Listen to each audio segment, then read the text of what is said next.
Ideal spot to talk about allergies as we get ready to roll into allergy season in Kentucky. And I don't have to tell you how severe allergy season can be for a lot of people. This is a very serious topic. We're going to get to it tonight and talk about a lot of your questions, answer those questions.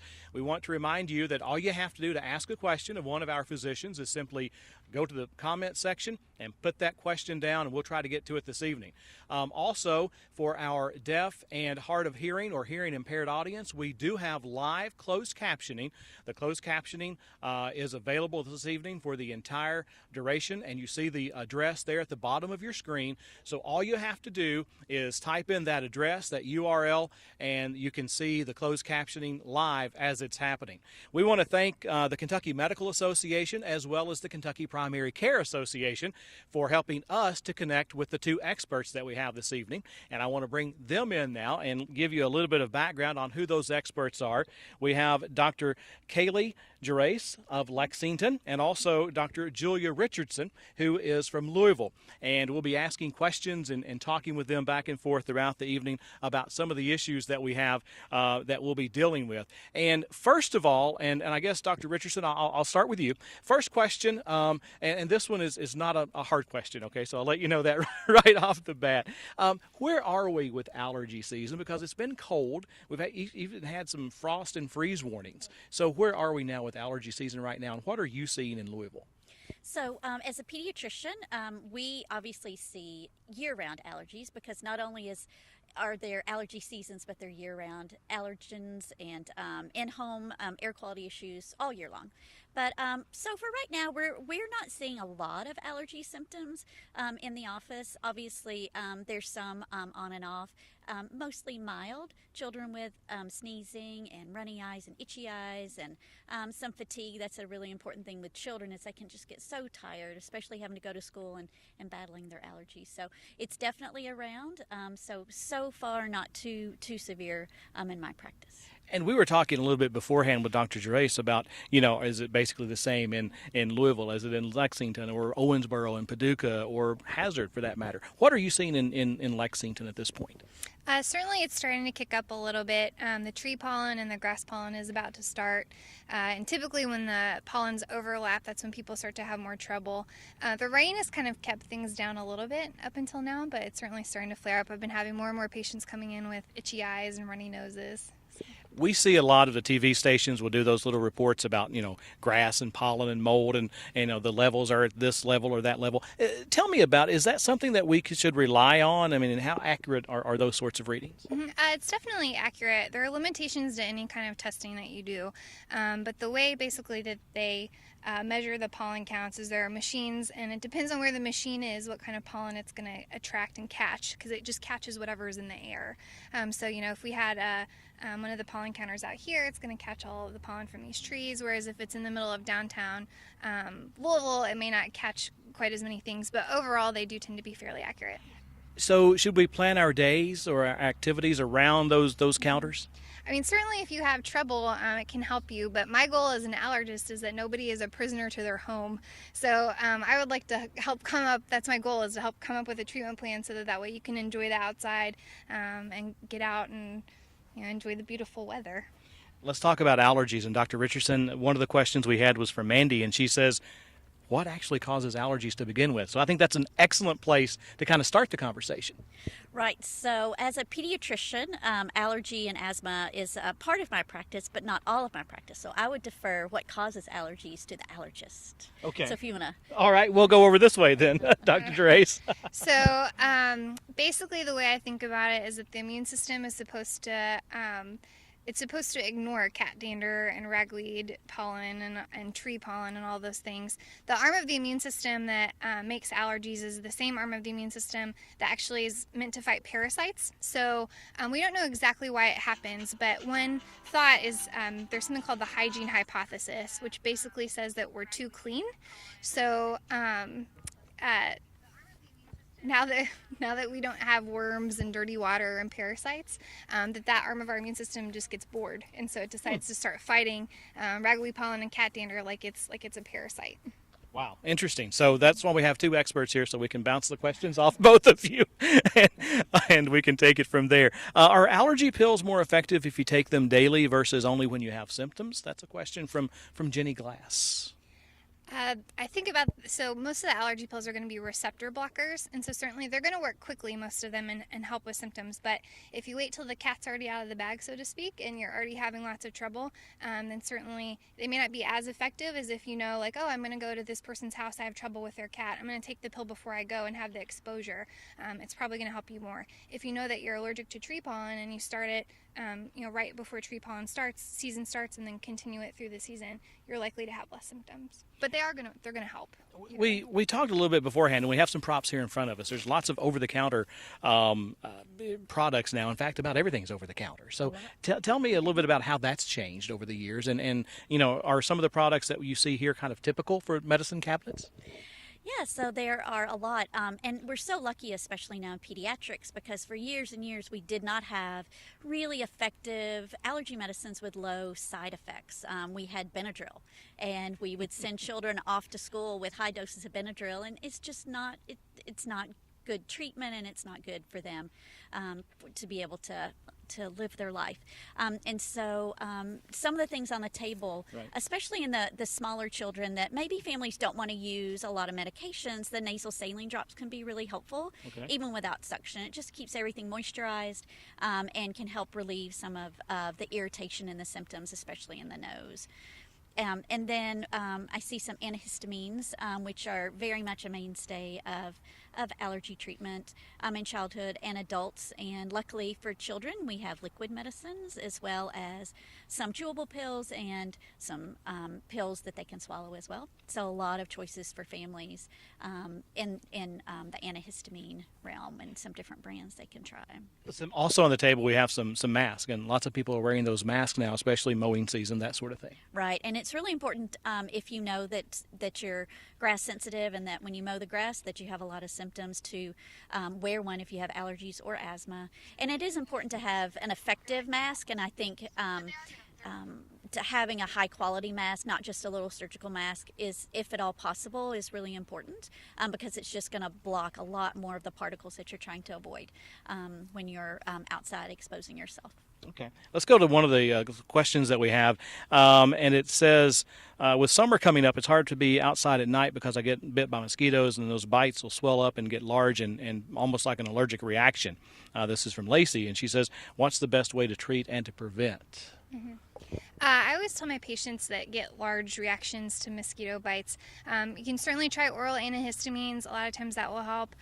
Topical antihistamines like Benadryl can help with the itch once you've already been bitten.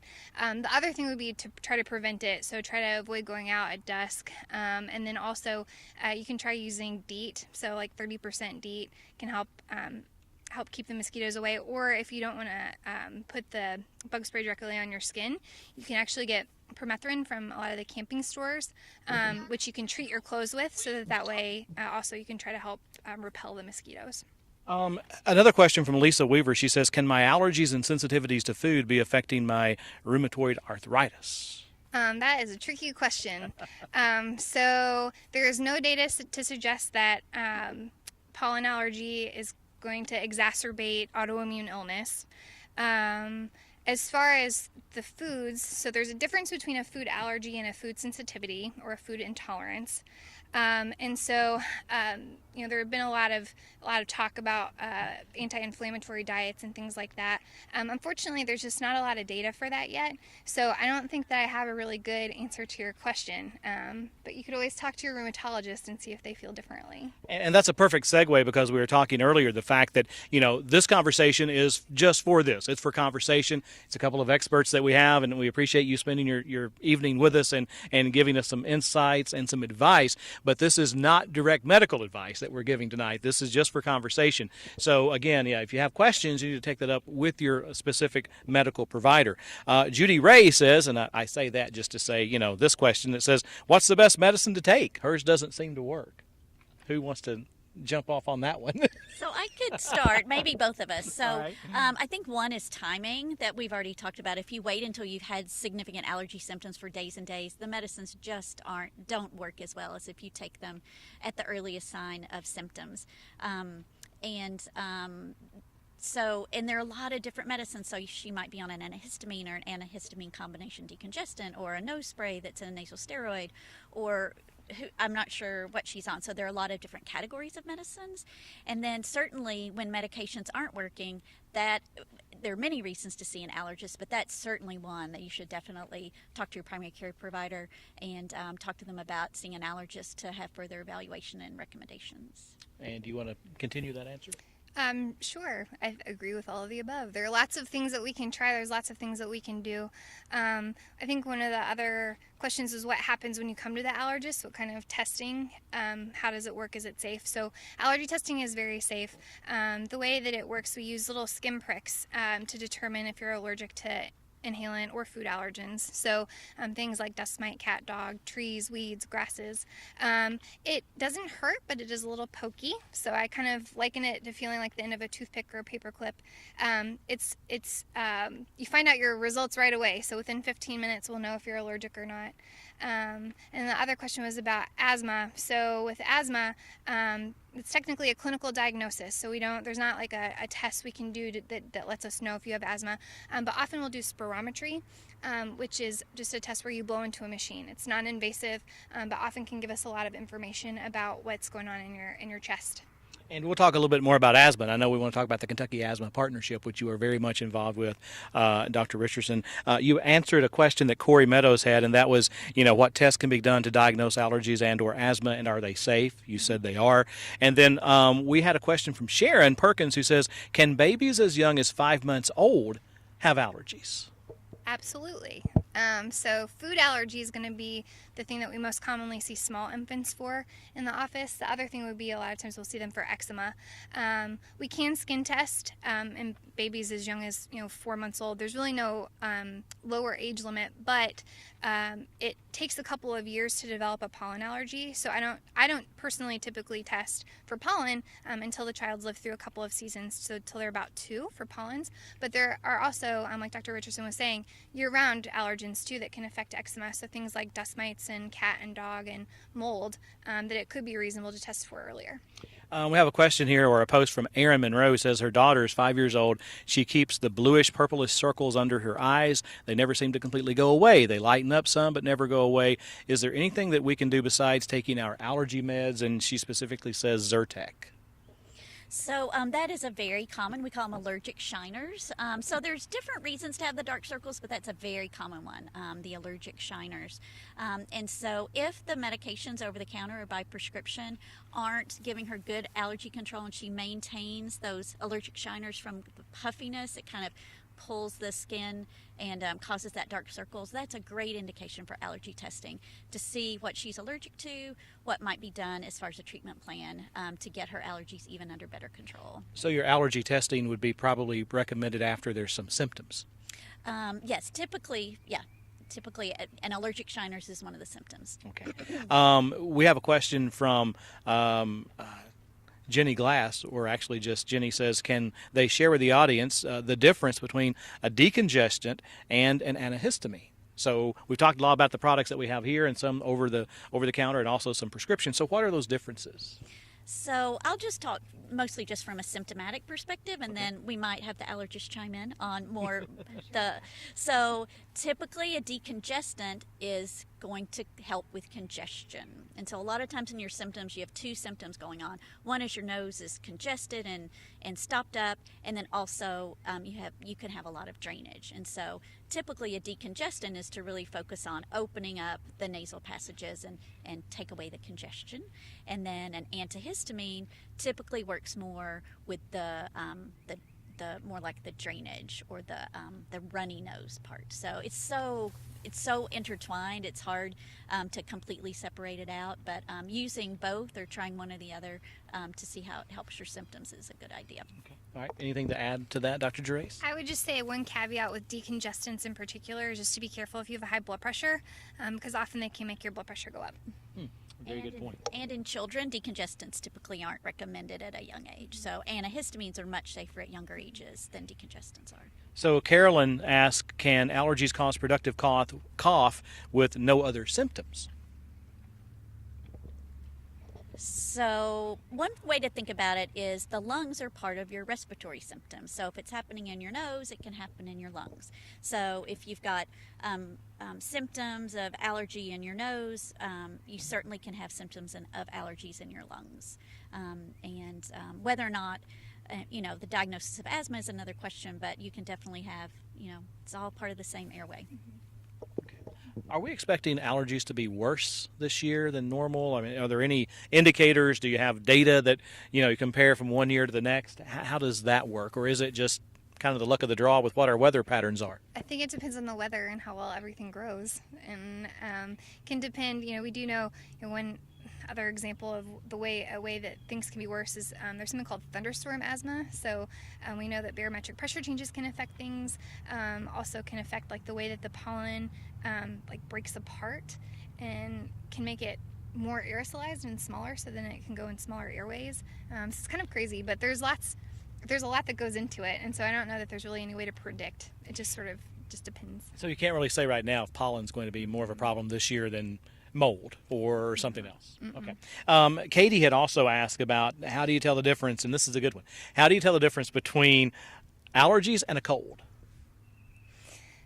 So I usually think of allergies as being more itchy. So a lot of times that's a really common symptom that will go with allergic rhinitis or allergic conjunctivitis. Your eyes are itchy, your nose is itchy, your throat's itchy, your mouth's itchy, your ears are itchy. They both certainly, but viral infections and allergies can cause drainage and congestion. If you have a fever, it's not allergies. It's going to be usually some kind of viral syndrome. Usually viruses are going to get worse till about day 3 to day 5, and then they kind of turn around, start getting better on their own, whereas allergies are going to they're going to come and go, and it's going to depend on the weather and the pollen. Interesting. So we have a question from Beth who says, if kids have seasonal allergies, should you give them their meds when they're having symptoms only, or is this a year-round medication for them? So if they have known seasonal allergies, I typically advise families not to wait until they have symptoms for that season, to start a little bit early and try to catch it as early as possible. Start the medications right away, and then use them daily if those medications give them good relief. There's so many children that have year-round allergies that many children have maybe spring and fall allergies and then summer and winter allergies. So they're seasonal, but it's 4 seasons. So that's almost year-round. That would be year-round. So I like to help families kind of tease out, is it really seasonal? Is it really year-round? Right. So that the children aren't having a lot of symptoms. So are allergies inherited? I mean, do you get allergies from your parents or past generations? So we definitely know that asthma and the tendency for allergies do run in families, yes. So there's a lot of factors that play into it, but genetics is definitely one of them. Let's talk about diet, because that's a question that Anya had, and some foods may or may not help allergies. Spicy foods, for example. Does diet play a role in allergy prevalence? So food allergies is a whole different area, question. Right. But as far as certain foods helping allergies, I don't know that there's any evidence, and I could defer on that question as well. So I don't typically recommend any dietary changes when it comes to more nasal allergy and asthma symptoms. Okay. Anything to add there, Dr. Tripp? Spicy foods are going to make your nose run. That's one of the side effects of spicy foods. They have capsaicin in them, and that's what happens. As far as like honey and local honey goes, they've done studies to see if it truly does alleviate allergic symptoms, and unfortunately it does not. It was not any better than placebo. But I will say honey is good for cough. So they did do a study where they compared honey to over-the-counter cough medicines and placebo, and it was better than both. Although if you're a small child, like usually under 1.5, 2, you don't want to give your baby honey because of the risk of botulism. But that's So no, not really. Okay. Yeah, and that was a question that Lana had too about does eating honey, raw honey, really help? And that was the question that she. So you just answered her question. Let's talk about another question that Jackie Burden had. Do you recommend essential oils on toddlers with severe allergies? I'll get that out in a second. And if so, which ones and when do you apply? Where, those sorts of things? So I would be a little nervous about essential oils topically for example, like lavender can have some endocrine disrupting effects. So like you can have gynecomastia and stuff. So I would be a little bit leery about doing that topically. Some essential oils, there's not going to be any data for using essential oils. No one's going to pay to do those studies. I tend to err on, if it's not going to hurt you, then sure, you can try it. Aerosolizing some peppermint oil or something may help some. But I would probably say you might want to speak with your physician about that, because they're going to know your child's specific case. The other thing I would worry a little bit about is a lot of times the fragrances and oils and things can make eczema worse, or could also sensitize you where you get a contact dermatitis. So just trying to weigh the risks and benefits. Let's talk a little bit about another question we had. Is it okay to switch up medicines and maybe change from one to another after a couple of years? Do they lose their effectiveness? Do you get immune to some of the effects of those medications? So I think if you're using medications that are approved for allergies and are typically used for allergies, it's fine to change them up. And everybody's body is different, and so if you feel like that's helpful, that's fantastic. There's not a lot of evidence, and everyone's body is different, so some people might benefit from that, whereas others won't. I wanted to add one more comment on the irritant question. We talk a lot about allergies and our airways, but irritants are a really important part of keeping our airway healthy, especially during allergy season. And so indoor air quality is amazingly important in control of allergies as well. And so things like avoiding secondhand tobacco smoke or tobacco smoke in general is really, really important. Not burning candles, not using air fresheners, things that are going to add irritation to the airway. And then you add allergy on top of that, it just compounds everything. Obviously, much more complicated issue around tobacco smoke exposure besides just irritant, but it is an irritant as well. Perfumes, colognes, also. Air fresheners, plug-in air fresheners, spray air fresheners, anything that adds a scent to the air is kind of by definition an irritant because it's adding chemicals. So what do we do when we're replacing air filters in our this time of year, our air conditioners, as we get ready to use those for the summer months? Yeah, that's really important to maintain your indoor air quality, making sure your filters are changed, and checking your humidity level. All of those things are really important to maintain good air quality. The cleaners you use, anything that has a scent, you should really think twice about whether that's what you want to choose to have in your home, because it compounds the indoor air quality issues. Okay. Pets. We haven't talked about pets at all. Lots of people have, obviously, dogs, cats, other pets in their homes and around their homes. What do you recommend, or what sort of things do you do when you're looking at what could be some triggers for allergies and the family has pets? Certainly, pets can be a trigger. They're a strong trigger for a lot of people. You can become tolerant to the pets that you have. It's always in all of our textbooks where the kid goes to college, they're fine with their dog at home, they come back from college on Christmas break and they're a wreck, and it's because you can lose that tolerance when you're away for a while. We use all the same medicine, whether it's pollen or animal allergy, and we do the same kind of testing. But allergy shots end up being a fairly good option for people who have pets and don't want to get rid of them, just because the idea behind allergy shots is to try to help induce that tolerance so that way you don't have all that trouble. Okay. Let's talk a little bit about allergy and asthma, because whenever you say allergy, it's almost second nature to say allergy and asthma. So let's talk about the correlation between those two.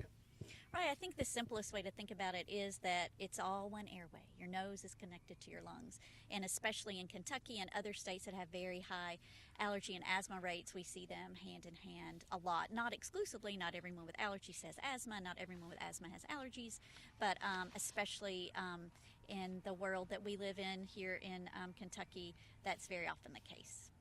So do some medicines help with both allergies and asthma?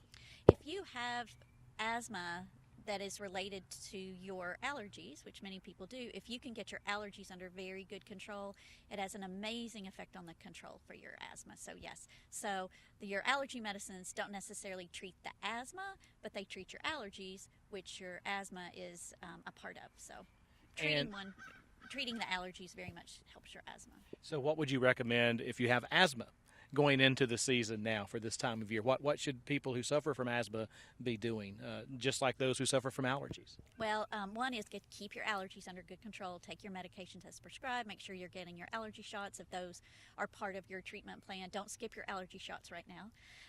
And what I like to talk to families about is the yellow zone. So we think about it in green, yellow, and red. So green zone means everything's going great. Your asthma's in. You're not having any symptoms at all. Red means you're in the emergency room.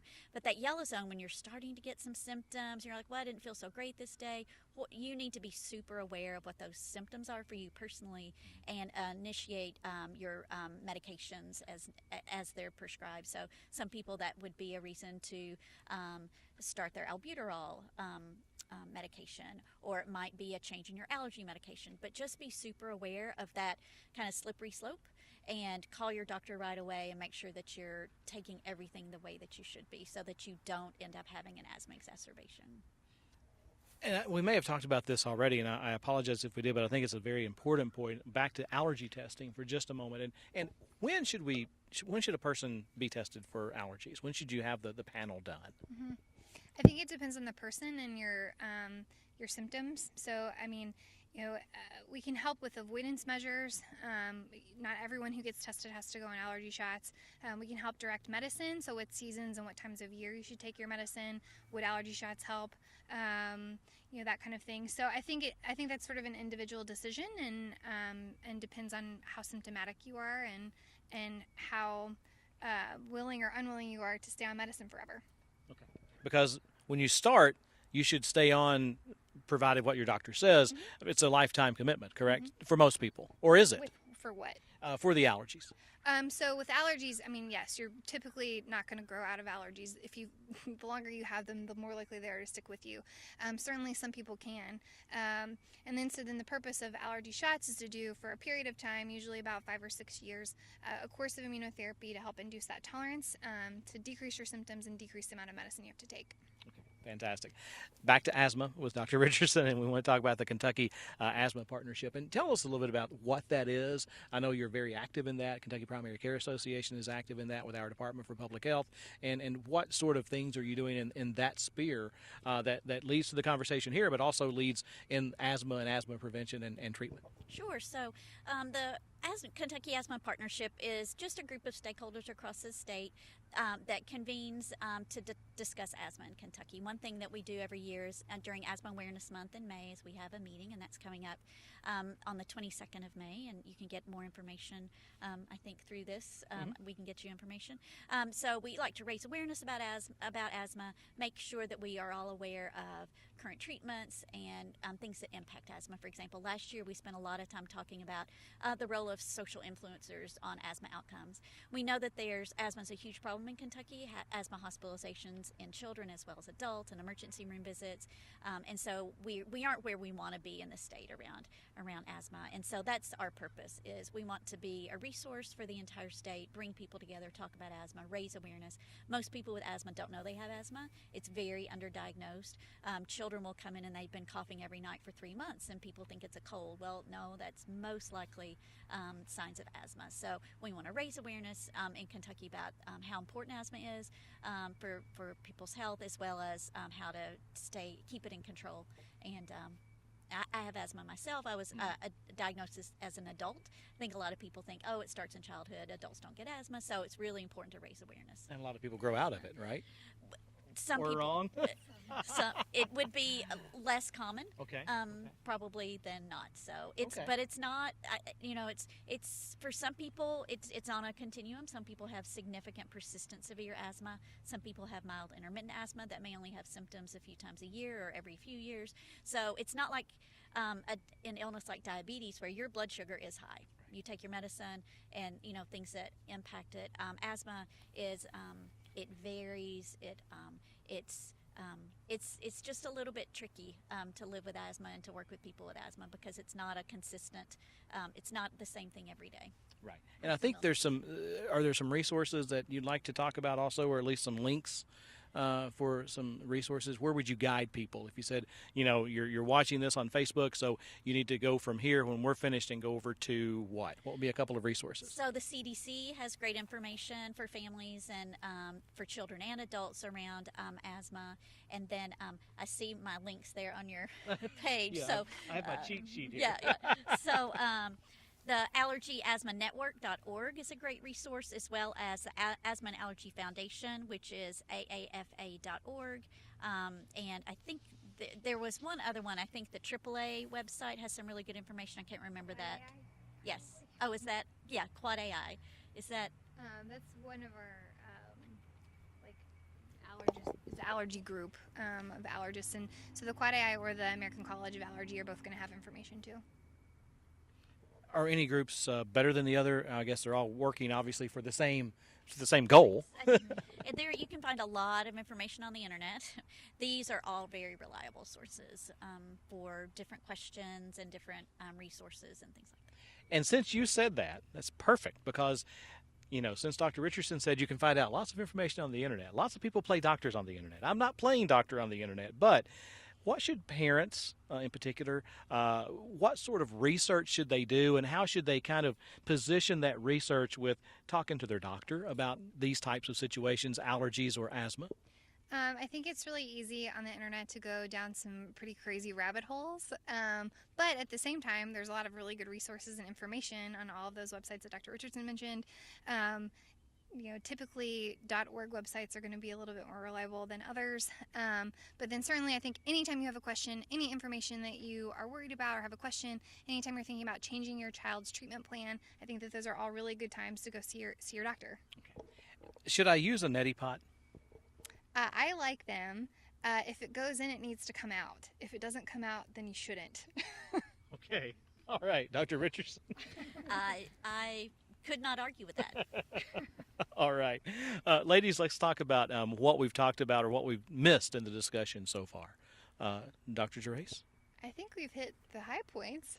I don't think I really have much else to add. All right. Dr. Richardson? I just think that that people suffer too much with their allergies, and they just go indoors for 3 months and then come out when it's 90 degrees, and hopefully their allergies are gone. And so I would just encourage people just to pay attention. There's some simple, very effective medications with very low side effects that could change your life if you have severe allergies, as well as immunotherapy allergy shots. And also with children, just they are fatigued with allergies, and really we need to be aggressive about recognizing allergies. And if they sit through school all day, they can't be asleep. And then just that so many people with asthma are undiagnosed, don't know they have asthma. And some of the simple things to watch for, especially in children, are nighttime cough and cough with exercise. If that's something that you notice a lot with your child, you really need to get that checked out. Wonderful. Some excellent advice, and again, some excellent opportunities about just the topic in general, and talking about best practices, talking about what some of the data says, and what you should know as parents, and we should know as adults as well. Ladies, thank you so very much for joining us this evening. We really appreciate it. We thank you for joining us tonight on this special Facebook Live edition with Dr. Kaylee Gervais from Lexington, and also Dr. Julia Richardson from Louisville. Thank you very much. We want to again say thank you to Kentucky Primary Care Association and to the Kentucky Medical Association, and of course to our partners at our own Department for Public Health, which is inside the Cabinet for Health and Family Services. And thank you also to the crew behind the scenes, because I have the communication staff here. They're behind the scenes making all this work. So thank you to the communication staff here at CHFS. And I think somebody's going to come mow the yard here in a little bit, so we're going to go before that starts because we'll have all kinds of allergens in the air at that point. Yeah, we'll all need our mask then. Again, seriously, thank you very much. We really appreciate it. Thank you very much. Have a great night.